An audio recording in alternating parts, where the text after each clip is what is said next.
La Bible a été traduite dès le début en diverses langues anciennes: araméen, latin, grec, syriaque, gothique, arménien, copte, égyptien.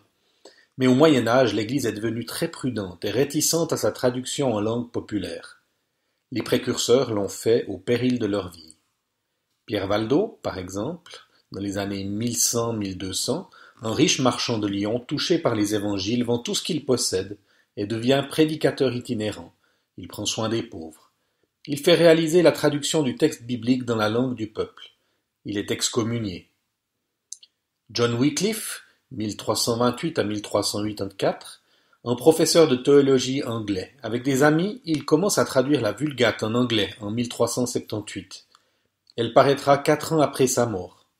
Des centaines de copies furent vendues malgré les interdictions du roi et du pape.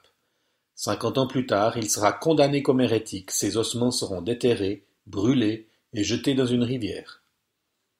Martin Luther, 1483-1546, connu comme le déclencheur de la Réforme en 1517 par l'affichage de ses 95 thèses sur la porte de l'église de Wittenberg.